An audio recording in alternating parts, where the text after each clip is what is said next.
રૂકમણી છે એની વ્યવસ્થા થઈ જશે, માટે તમે હમણાં અહીંયા જ ઊભા રહો. અને સ્વામિનારાયણ હરે, સ્વામિનારાયણ હરે. સંમત 1876 માગસર સુધી છઠને દિવસ શ્રીજી મહારાજ શ્રી ગઢડા મધ્યે દાદા ખાતરના દરબારમાં રાત્રિને સમયે ઢોલિયા ઉપર વિરાજમાન હતા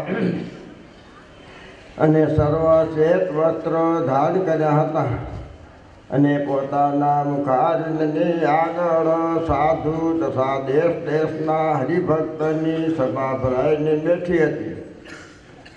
પછી શ્રીજી મહારાજ બોલ્યા, જેને ભગવાનની મૂર્તિ અંતરમાં અખંડ દેખાતી હોય તેણે પણ ભગવાને જે અવતારે કરીને જે સ્થાનકને વિશે જે લીલા કરી હોય તે સંભાળી રાખી અને બ્રહ્મચારી સાધુ અને સત્સંગી તેની સાથે હેત રાખવું અને તે સર્વને સંભાળી રાખવા. તે સારું જે કદાપી દેહ મૂક્યા સમયે ભગવાનની મૂર્તિ ભૂલી જવાય તો પણ ભગવાને જે અવતારે કરીને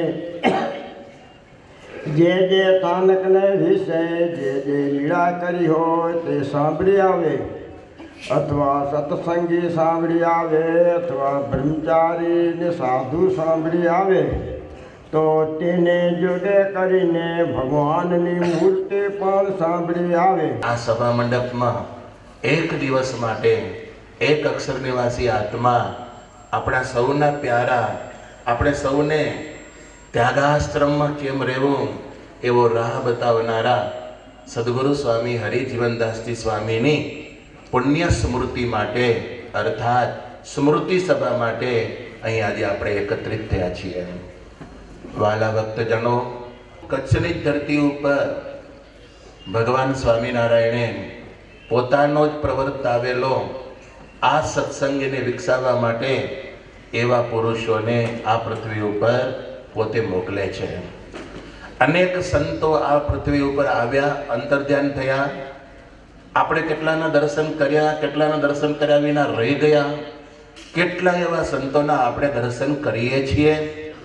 ત્યારે કોઈને કીધા વિના, પૂછ્યા વિના આપણો અંતરાત્મા કબૂલ કરે કે આ પૃથ્વી ઉપર સંત હોય તો આવા હોય અને એના ચરણમાં આપણે માથું ઝુકાવવા માટે કોઈને કહેવું ન પડે, આપોઆપ મસ્તક ઝૂકી જાય. સદગુરુ સ્વામી હરિજીવનદાસજી સ્વામી આ સભામાં આવેલા હરિભક્તો કોણ નહોતું ઓળખતું? સ્વામીનો ચહેરો કોણે નહોતો જોયો? સ્વામીના જીવનમાં સ્વામીનું સાધુતાનું વર્તન કોને ખબર નથી? નાના સંતોને પણ ખબર છે, મોટા સંતોને તો ખબર છે જ. એકાંતિક ઓતપ્રોત થઈ ગયેલા આ સત્સંગ સમુદાયમાં એકાંતિક ભક્તો એ પણ ઓળખતા અને સામાન્ય સ્થિતિના સત્સંગીઓ પણ સદગુરુ સ્વામી હરિજીવનદાસ સ્વામીને ઓળખતા એટલે એમના દિવ્ય કલ્યાણકારી ગુણોને ઓળખતા. આવા પુરુષ આપણે પૃથ્વી ઉપર જ્યારે મળ્યા ત્યારે સ્વામીની કંઈક જીવન દર્શનની વાત જરૂર કરીશું. સદગુરુ સ્વામી હરિજીવનદાસ સ્વામીના પૂર્વાશ્રમની જન્મભૂમિ તમને ખબર છે. કચ્છની ધરતી ઉપર પવિત્ર નદી રૂકમાવતી નદી વહી રહી છે. આ રૂકમાવતી નદીને કિનારે આવેલું ગામ રામપર વેકરા તરીકે ઓળખાય છે. આ વેકરા ગામમાં સ્વામીનો જન્મ થયો તારીખ 1/1/1930 અને એ તિથિ સ્વામીના જન્મની હતી. પૂર્વાશ્રમનું નામ એમનું રવજીભાઈ હતું. એમના પિતાશ્રીનું નામ પૂર્વાશ્રમનો શામજીભાઈ હતું, વીરજીભાઈ હતું.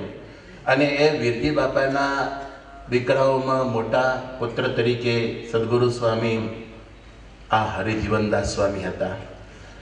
સ્વામીના મનમાં પહેલો સંકલ્પ એવો હતો કે મોટા સંતોને પૂછી જોઉં, પરદેશ જાય છે તો મારે શું કરવું, પરદેશ જવું, એવો સંકલ્પ લઈ ભુજમાં આવ્યા. મોટા સંતોની આગળ સંમતિ માગી. પહેલાં બધા જ સત્સંગીઓ હજુ પણ મોટા સંતોને પૂછે, સ્વામી મારે કેમ કરવું? મોટા સંતોએ આત્માને ઓળખી લીધો અને તરત જ કહ્યું કે ભાઈ તમારે પરદેશ જવાની જરૂર નથી, તમારે અહીંયા જ નરનાળ દેવની સેવામાં ત્યાગાશ્રમમાં રહેવાનું છે. સ્વામીના વચનને વધાવી સદગુરુ સ્વામી હરિજીવનદાસ સ્વામી એમનો સંકલ્પ સંતોના વચન કરી નાખ્યો અને એ ત્યાગાશ્રમમાં આવી ગયા. સ્વામીની ત્યાગાશ્રમમાં આવ્યા પછી ભાગવતી દીક્ષા તે વખતના આચાર્ય શ્રી દેવેન્દ્ર પ્રસાદજી મહારાજશ્રીએ તારીખ 1/3/1953 સંવંત 2009 ફાગણ વદ એકમની તિથિએ ભાગવતી દીક્ષા આપી અને નામ સ્વામી હરિજીવનદાસજી ધારણ કરાવડાવ્યું. ગુરુ તરીકે રહેલા આપણા ભુજના એવા સંત સદગુરુ સ્વામી રાધા મનોહરદાસજી સ્વામી કે જે રાધા મનોહર સ્વામીના ગુરુ વિજ્ઞાનદાસ સ્વામી હતા અને વિજ્ઞાનદાસ સ્વામીના ગુરુ હતા કૃષ્ણચરણદાસ સ્વામી અને કૃષ્ણચરણદાસ સ્વામીના ગુરુ હતા અચ્યુતદાસજી સ્વામી. એટલે અચ્યુતદાસ સ્વામીની પરંપરામાં કૃષ્ણચરણદાસ સ્વામીની શિષ્ય પરંપરામાં સદગુરુ સ્વામી હરિજીવનદાસ સ્વામી આવે. આ સ્વામીએ પોતાના જીવનકાળ દરમિયાન ત્યાગાશ્રમમાં સડન 61 વર્ષ સુધી વિતાવ્યા અને આપણે જોઈએ છીએ ગત તારીખ 10મી સોમવાર મહાસુદ એકાદશી, એ એકાદશીને દિવસે સવારના વહેલા બરાબર બ્રાહ્મ મુહૂર્તમાં 3:45 આ લોકમેથી અંતર ધ્યાન થયા. સદાયને માટે શ્રીજી મહારાજની સેવામાં જોડાઈ ગયા. પંચ ભૌતિક શરીરનો ત્યાગ કરી દીધો અને એ પાર્થિવ શરીરને આપણે બધા જ ભેગા થઈ સ્વામીના બીજે દિવસે એટલે કે 11મી તારીખે અંતિમ સંસ્કાર કર્યા. સદગુરુ સ્વામી હરિજીવન સ્વામી વિક્રમ સંવંત 2009ની સાલમાં શ્રી વલ્લભ સ્વામીએ જ્યારે ભારતની યાત્રા કાઢી તે વખતે સ્વામીની સાથે ટ્રેનની યાત્રામાં એમણે યાત્રા કરેલી. દક્ષિણ ભારતની યાત્રા ફરીથી સ્વામીએ સદગુરુ સ્વામી મહંત હરિ ધર્મજીવનદાસ સ્વામી એમની સાથે રહીને ભારતની યાત્રા કરી હતી. પછીના મહંત આપણા ધામમાં ગયા સદગુરુ સ્વામી પુરાણી હરિ સ્વરૂપદાસજી સ્વામી એમની સાથે રહી અને પગપાળા પણ સ્વામીએ યાત્રા કરેલી હતી. આપણી ભુજની એક રીતિ હતી પગે ચાલીને તીર્થસ્થાનોમાં જવું. અને જે હરિ સ્વરૂપદાસ સ્વામી સાથે પગપાળી યાત્રા કરી તે વખતે હરિજીવન સ્વામી હતા, ભક્તિ વલ્લભ સ્વામી હતા, પ્રભુ ચરણદાસ સ્વામી હતા, હરિપ્રિયદાસ સ્વામી હતા, પુરાણી ધર્મ વલ્લભ સ્વામી, આ બધા સંતો ભેગા રહી અને પગપાળી યાત્રા કરેલી હતી.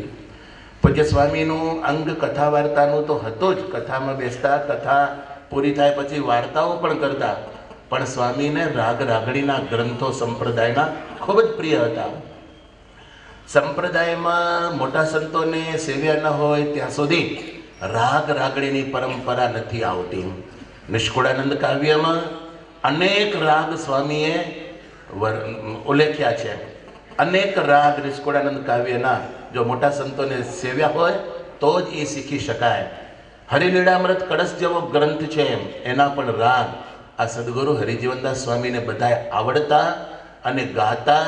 પ્રસાદીના મંદિરમાં જ્યાં સંતોને કોપીન સૂકવવાની જગ્યા હતી એ ગેલેરીમાં બેસી શિયાળો હોય તો તડકાનો આશરો લઈ અને સ્વામી ઊંચે સ્વરે એ બધા કીર્તનો ગાતા. કાવ્યની અંદર ખાસ કરીને પ્રિય કીર્તન સ્વામીનો એક હતો કે શિદને રહી એ કંગાલ રે સંતો, શિદને રહી એ કંગાલ. આ કીર્તન સ્વામીને બહુ ગમતું અને રાગ બરાબર ઊંચો ચડાવી અને ગાતા. જેમ આપણા સત્સંગમાં શ્રી હરિ સ્વામીને પણ શ્રી કાવ્યના ગ્રંથોમાંથી કે મથુરામાં જાસો રે પ્રીતમ પાતળા શ્રી હરિ સ્વામી ગાય અને આપણું હૃદય ભરાઈ આવે એમ હરિજીવન સ્વામી કીર્તનો ગાતા ને ત્યારે એમ થતું કે કોઈક રાગ રાગડીનો આ રાજા છે. સ્વામીએ વૃંદાવન વિહારી હરિકૃષ્ણ મહારાજનો 125મો મહોત્સવ માંડવીમાં જ્યારે એમનું મંડળ હતું ત્યારે સ્વામીની અધ્યક્ષતા હેઠળ ઉજવવામાં આવ્યો. ભક્તિવલ્લભ સ્વામી તે વખતે કોઠારી પદે હતા અને એ ઉત્સવમાં અમારા ગુરુ અક્ષર નિવાસી સદગુરુ શાસ્ત્રી સ્વામી શ્રીરંગદાસજી સ્વામી એમના જીવનકાળ દરમિયાન છેલ્લું પ્રવચન હતું. અને માંડવીમાં એ વખતે માંડવીના હરિભક્તો અને જે કોઈ આવેલા હરિભક્તોને એ પૂજ્ય શ્રીરંગ સ્વામીના છેલ્લા પ્રવચનનો લાભ મળેલો હતો. તે વખતે માંડવીમાં 125 વર્ષનો ઉત્સવ સદગુરુ સ્વામી હરિજીવનદાસ સ્વામીના મંડળે ઉજવેલો હતો. સ્વામીના જીવનમાં વહાલામાં વહાલા ગ્રંથો, આમ તો ત્યાગીના જીવનમાં ધર્મામૃત નિષ્કામ સુધી તો આપોઆપ હોય, પરંતુ વચનામૃત, શ્રી હરિચરિત્ર ચિંતામણી અને એ ગ્રંથોને લઈ અને ગામડાઓમાં ખૂબ હરિભક્તોને સત્સંગના કથા વાર્તાના ઉપદેશથી સેવ્યા. દ્વિશતાબ્દી મહોત્સવ આપણો ઉજવાયો. ભગવાન સ્વામિનારાયણની આ પૃથ્વી ઉપર 200 વર્ષ થયા અને આપણે જ્યાં વ્યાયામ શાળા છે ત્યાં મોટો સભા મંડપ રાખેલો. આપણી જે ઘનશ્યામવાડી છે, મોટી રાવલવાડી કહેવાય, એ વાડીમાં રસોડું રાખેલું હતું. વાલા ભક્તો, એ ઉત્સવ આપણે કેમ કરશો? ત્યારે ઉત્સવનો ભારતમાં ફંડ એકત્રિત કરવા માટે સ્વામી ગયેલા અને તે વખતે સદગુરુ સ્વામી એ ફંડ એકત્રિત કરવા માટે હરિજીવન સ્વામી, ઘનશ્યામ સ્વરૂપ સ્વામી, આનંદ પ્રિય સ્વામી અને વિશ્વપ્રકાશ સ્વામી, આ 4 સંતો ગયેલા અને ભારતમાંથી ફંડ એકત્રિત કરેલો. આ સંતોની સાથે મુખ્ય વડીલ તરીકે સંત સદગુરુ સ્વામી ધર્મ કિશોરદાસજી સ્વામી હતા. એટલે મંડળમાં 5 સંતો લઈ અને ભારતનો આ વિચરણ કરી દ્વિશતાબ્દી મહોત્સવમાં એ ફંડ એમણે એકત્રિત કરેલું હતું. સદગુરુ સ્વામી હરિજીવનદાસજી સ્વામીએ દેશ વિદેશોમાં બહુ વિચરણ કર્યું અને સાધુતાના દર્શન પ્રદેશના હરિભક્તોને પણ કરાવડાવ્યા. એમાં યુકે હોય, પછી સ્વીડન હોય, આફ્રિકાના 5 દેશો હોય કે ઓસ્ટ્રેલિયા હોય, સિંગાપુર હોય, અમેરિકા વગેરે વિદેશમાં સ્વામીએ વિચરણ કરેલો અને હરિભક્તોને રાજી કરેલા. આ પરદેશના વિચરણ દરમિયાન સ્વામીએ કોઈ પણ સંજોગોમાં ક્યારેય પણ જળપાન કરવું હોય તો તુંબડી સિવાય એક પણ પાણીનો ઘૂંટડો ગળાથી નીચે નથી ઉતાર્યો. અને ભોજન કરવું હોય ત્યારે કાષ્ટના પાત્રમાં જ જમ્યા છે. અને પરદેશમાં સાધુતાના નિયમો એમણે ચુસ્તપણે પાલન કર્યા છે. ભુજ મંદિરની એવી પ્રણાલિકા છે કે સંતોને ક્રિયામાં જોડવામાં આવે અને ક્રિયામાં જ્યારે સંતોને જોડવામાં આવતા ત્યારે હરિજીવનદાસ સ્વામીએ જે તે વખતમાં એક એવું કાર્ય કરેલું કે છાસના મશીન નહોતા કે આપણે છાસની મોટર ચાલુ કરી અને છાસ થઈ જાય. પોતાને હાથે દૂધને જમાવી, દહીં કરવું, છાસ બનાવવા માટે ગોળી અને એની અંદર વલોવણું નાખી નેત્રો હાથથી પકડી અને સ્વામી હાથેથી છાસ જંગી નરનારાયણ દેવના સાધુને અને આ કચ્છના આપણા બધા અને યાત્રિક સંત હરિભક્તોને પોતાના હાથે તૈયાર કરેલી છાસ પીવડાવી છે. આવો એમનો સેવાનો ધર્મ ઉત્તમ હતો. આ સ્વામીએ જેમ છાસની સેવા સંભાળી એમ ભુજ મંદિરના કોઠારમાં કોઠારી તરીકેની પણ ઘણી વખત સેવા સંભાળી અને બહુ ઉદાર ભાવે અને ચુસ્તપણે રહ્યા હતા. અંજારમાં તમે જુઓ છો કે ઘનશ્યામ મહારાજ જ્યારે પધરાવ્યા અંજારમાં, જે વખતે ઘનશ્યામ મહારાજ પધરાવ્યા તે વખતે પ્રથમ પૂજારી તરીકે સદગુરુ સ્વામી હરિજીવનદાસ સ્વામી હતા. ઘનશ્યામ મહારાજની સેવા પહેલી ઘનશ્યામ મહારાજે હરિજીવનદાસ સ્વામી પાસેથી સ્વીકારી. અને હમણાં જ આપણે જોઈએ તો અંજારનો જ્યારે અર્ધ શતાબ્દી મહોત્સવ ઉજવાયો ગયા વર્ષે, ત્યારે પણ સ્વામીનું જ મંડળ હતું અને સ્વામીના મંડળના તમામ સંતો સક્રિય બની અર્ધ શતાબ્દી મહોત્સવ ઉજવ્યો અને આપણો આ નરનારાયણ દેવના જે સત્સંગ છે એને એથી વધુ ઉજળો રાખ્યો. સ્વામી કોઈ પણ હરિભક્તોને ઉપદેશ આપે તો એમનો મંત્ર એક જ હતો, ભજન કરજો અને ભજન કરાવડાવજો. સદાકાળ સ્વામીની સ્થિતિ એક જ હતી, ક્યારેક આકરા થઈ જવું, ક્યારેક રાજી થઈ જવું, એમ રૂપ અને રંગ ક્યારેય જીવનમાં બદલતા નહીં. એમની જીવન શૈલી અને સ્થિતિ એક જ પ્રકારની હતી. 2029ના જેઠ સુદ ચોથના સદગુરુ સ્વામી રાધા મનોહરદાસજી સ્વામી એ અક્ષર નિવાસી થયા. પછી સદગુરુ સ્વામી રાધા મનોહરદાસજી સ્વામી વિજ્ઞાનદાસ સ્વામીના શિષ્ય અને હાલમાં આ રાધા મનોહરદાસજી સ્વામીએ મંડળનું સમગ્ર સંચાલન સદગુરુ સ્વામી હરિજીવનદાસ સ્વામીને સોંપ્યું અને એ ત્યારથી કરીને આજ દિવસ સુધી એ મંડળ એવું ચાલ્યું આવે છે. સ્વામીએ મંડળના સંતોને રાગ રાગડીના ગ્રંથો ભણાવ્યા, રાગ શીખવ્યા અને એના મંડળના સંતોને વ્રત ઉપવાસ કરતા કર્યા. સ્વામી પણ પોતાના જીવનમાં મહિનામાં 6 ઉપવાસ તો કેટલાય વર્ષો સુધી કર્યા. સુદ અને વદ એકાદશી, અમાસ અને પૂનમ, સુદ નવમી અને વદ આઠમ, આમ મહિનાના 6 ઉપવાસ સ્વામી કરતા. વર્ષો સુધી સ્વામીએ ચાતુર્માસમાં 4 મહિના સુધી ખાસ કરીને ધારણપર્ણ વ્રત કરતા અને પોતાના મંડળના સંતોને પણ એ જ રીત શીખવતા, પોતે પાલન કરતા અને શિષ્યોમાં પરંપરા ઉતારતા. માંડવીના હરિભક્તો હોય કે અંજારના હરિભક્તો હોય કે ગામડાના હરિભક્તો હોય, સ્વામીની કૃપા દ્રષ્ટિ હરિભક્તો ઉપર ખૂબ જ હતી. સ્વામીને છપૈયાની જ્યારે યાત્રામાં નીકળ્યા ને ત્યારે શારીરિક તકલીફ હતી. શુદ્ધ શબ્દમાં કહું તો પથરીનું એને દર્દ હતું, બહુ પીડા થઈ. 1 દિવસ ગયો, 2 દિવસ ગયા, 3 દિવસ ગયા, ત્રીજે દિવસે કલકત્તાના પ્રાંતમાં ગાડી આગળ વધી રહી હતી. સ્વામીને લઘુશંકા કરવાનો સંકલ્પ થયો. ઘનશ્યામ મહારાજની તે વખતે છપૈયામાં સ્વામીએ જ્યારે મંદિર થતું હતું, આમ પ્રતિષ્ઠા હતી, તે વખતે સ્વામીએ કાંકરી ઉપાડેલી. ઘનશ્યામ મહારાજ રાજી થયા. સ્વામી લઘુશંકા કરવા ગયા તે ભગવાનની કેવી ઈચ્છા, એમને એમ લઘુશંકા કરતા પથરીનો જે સ્ટોન હતો એ એમને એમ નીકળી ગયો અને બધી જ પીડા શાંત થઈ ગઈ. વગર ઓપરેશને મહારાજે સ્વામીની આરક્ષા કરી. 1984માં વાગડ સત્સંગ યાત્રાની શરૂઆત થઈ ત્યારે પ્રથમ પ્રસ્થાન વખતે સ્વામી એ મુખ્ય હતા. મુકુંદજીવન સ્વામી, યજ્ઞપુરુષ સ્વામી, બાલકૃષ્ણ સ્વામી અને કોઠારી લાલજી ભગત એ સાથે ગયેલા હતા અને વાગડની યાત્રા તરીકે આખા ભારતમાં એમણે વિચરણ કરેલું હતું.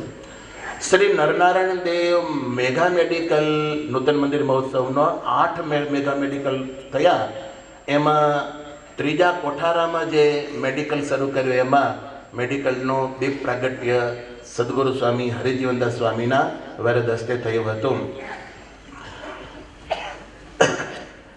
તારીખ 20/9/2009માં જ્યારે હૃદયની ત્રીજા નસો બ્લોક થતા હૃદયનો હુમલો થયો ત્યારે 22મી તારીખે અમદાવાદમાં જે મોટી સ્ટર્લિંગ હોસ્પિટલ છે એમાં સ્વામીને ઓપરેશન કરી 3 સ્પ્રિંગ બેસાડી ઓપરેશન સફળ થયું અને એ વખતે સ્વામીનું ઓપરેશન કરવાનો લાભ ડૉક્ટર રસેશ પોથીવાલાને મળ્યો અને પોથીવાલા રસેશ ડૉક્ટર પણ રાજી થયા કે મારા જીવનમાં ઓપરેશન તો ઘણા થયા પણ આવા ભગવાન જેવા સંતનું ઓપરેશન કરી હું મારા આત્મામાં અતિ ધન્યતા અનુભવું છું.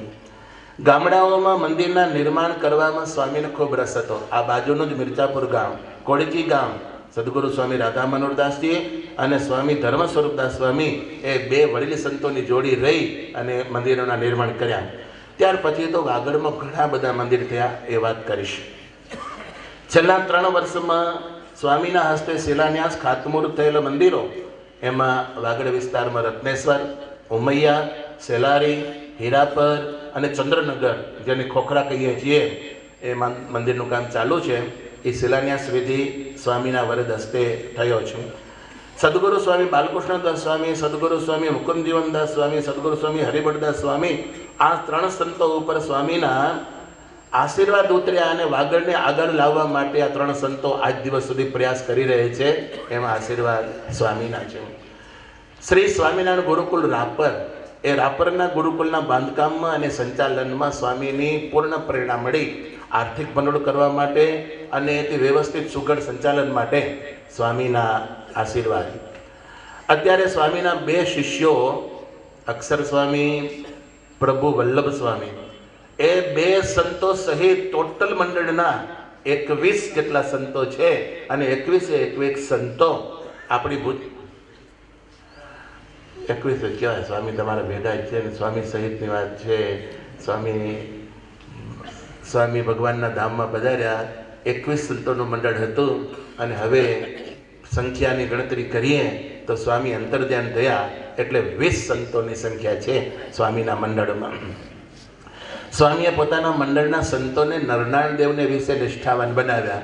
એક પણ મંડળનો સભ્ય આડો અવડો ડગે નહીં અને સાધુતાના નિયમથી જરા પણ ચલે નહીં. અને છેલ્લે સ્વામીએ આ દેહમયથી અંતર્ધ્યાન થયા ને ભક્તજનો, એના પૂર્વે રામપરમાં 3 દિવસની પહેલા મહિનાની 31 પહેલી અને બીજી 3 દિવસની સંતોની શિબિર હતી.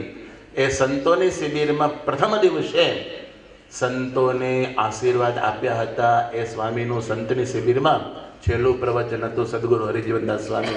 અને એ સ્વામી આપણી વચ્ચેથી જ્યારે મહાસુદ એકાદશીને દિવસે બ્રાહ્મ મુહૂર્તમાં ધામમાં ગયા તો એમને શ્રદ્ધાંજલિ અર્પવા માટે આપણે ભક્તો અહીંયા એકત્રિત થયા છીએ. હવે માત્ર હું જ સ્વામીના જીવન ચરિત્રને કહું એમ નહીં, વર્ષોથી જેની સાથે રહ્યા, સ્વામીને જાણ્યા માણ્યા એવા સદગુરુવર્ય સંતોને માઇક પર આહુત કરીશ વધારે યોગ્ય ગણાશે. તો સર્વપ્રથમ આ સભામાંથી સદગુરુ સ્વામી પુરાણી કેશવજીવન સ્વામીને કહીશ. સમયને અનુરૂપ થોડો સમય લઈ સ્વામીના ગુણગાન ગાશે, જેવો એમને અનુભવ હશે. પુરાણી સ્વામી કેશવજીવન સ્વામી. ઘણા સંતોની નામાવલી છે, હરિભક્તો પણ છે, એટલે સમયને અનુરૂપ સંતો સ્વામીને શબ્દોથી શ્રદ્ધાંજલિ આપશે.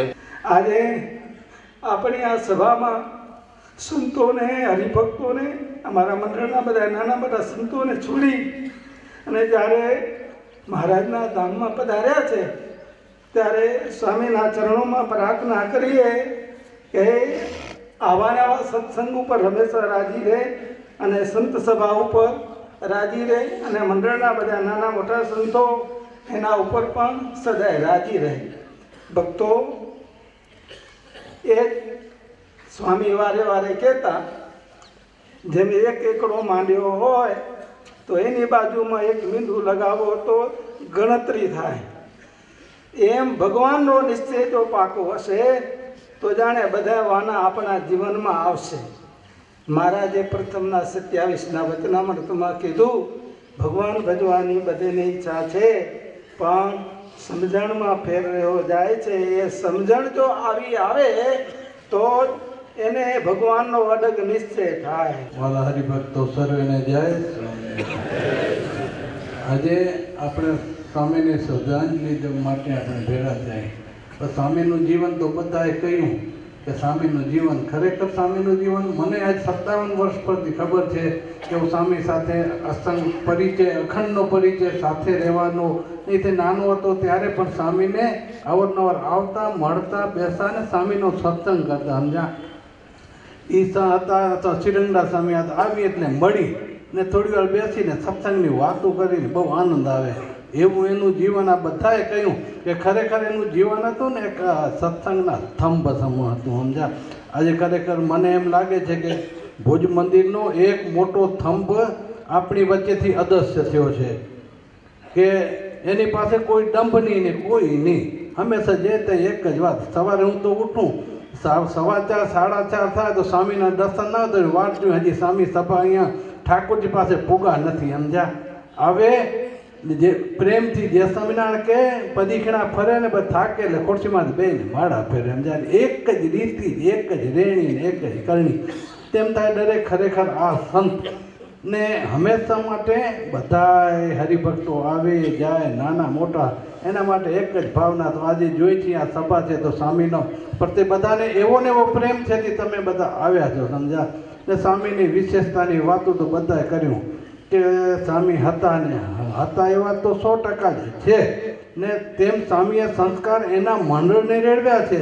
તે ખરેખર આવું ભાગ્ય છે. અમારા બધા સંતોના મંડળો તો છે પણ સ્વામીજી એના શિષ્યો મંડળમાં એક પકડ હતી. સ્વામી કહે એટલે સ્વામી વાત પૂરી થાય. સ્વામીની વાત કે ઉતલાવે જ નહીં. સ્વામી કહે છે નાનો કે મોટો સાધુ હોય અને સ્વામી બીમાર છે અને એના શિષ્યો પર સેવા એટલી બધી સારી કરી. અક્ષરપ્રિય સ્વામી હોય કે બીજા હોય, ના ઈષ્ટદેવ સ્વામિનારાયણ ભગવાન મહાન પવિત્ર સંતો, ગામથી પધારેલા સર્વે હરિભક્તો, શ્રદ્ધા હરિભક્તો, શાંતયોગી બહેનો અને કર્મયોગી બેન, આજે આપની આ સભામાં બધા હરિભક્તો ભેગા થયા છે. તો આ ભુજ મંદિરના મહાન પવિત્ર સદગુરુ સ્વામી હરિજીવનદાસ સ્વામી અક્ષર નિવાસી થઈ ગયા, એને માટે અમારા ભુજ મંદિરના સંતોમાં અમને મોટી ખોટ પડી છે. એનું અમને અતિ દુઃખ છે, કારણ કે આ સંત એવા હતા કે જે આપણા શાસ્ત્રમાં શ્રીજી મહારાજે સંતોના લક્ષણ કહ્યા, 30 લક્ષણ જોગતા, અને મોટા મોટા સંતોના આપણે દર્શને કર્યા. ભુજ મંદિરના જે સંતો મહારાજની આજ્ઞા પ્રમાણે, સંતના સાધુતા પ્રમાણે જે સંતો વર્તી ગયા, એના આપણે દર્શન તમે કર્યા હશે, અમે કર્યા છે. એ મહારાજ એક આ સ્વામી હરિજીવનદાસજીને એવા સંતોના ગુણ એમાં ઉતર્યા હતા, અને એવા મોટા રાધામોહન સ્વામી જેવા, શિવેલ સ્વામી જેવા એ બધા સંતો હતા. એની સેવા કરી છે, એના ગુણ પ્રાપ્ત કર્યા છે. તો એ સંત એક સાચું રત્નપણા, એક પૂર્વ એનું જીવન ચરિત્ર જો બધા સંતો કહ્યું, પણ મને એને એક અનુભવ છે કે વેકરા ગામમાં મેં કથા કરવા ગયા, અને કથામાં મેં તેજી નવા હવા અને પહેલા હું સાધુ હતો, પણ એ ભગત તરીકે અને બહુ ભગત હતા. કથા વાર્તામાં સાધુનો સંગ સમાગમ અમારું પણ મને એમાં ખેંચાઈ ગયું કે આવા રતન, આવો છોકરો, અને આ માયાના ચક્કરમાં ક્યાં કચરાઈ જશે. અમે પણ ભગવાનને સંતની કૃપાથી ઉગર્યા છીએ, તો કદાચ આ ઉગરી જાય તો સારું. એ અમે એને અમારી બુદ્ધિ પર મને વાત કરી. એના 3 દીકરા તે વખતે હતા, આ રોજીભાઈ અને કાનજીભાઈ અને નાનજીભાઈ. અમે એના માવતર, એના વિરજીભાઈ માવજી ગુડિયા, એનું એક સાચું એક રત્ન મોટા હતા.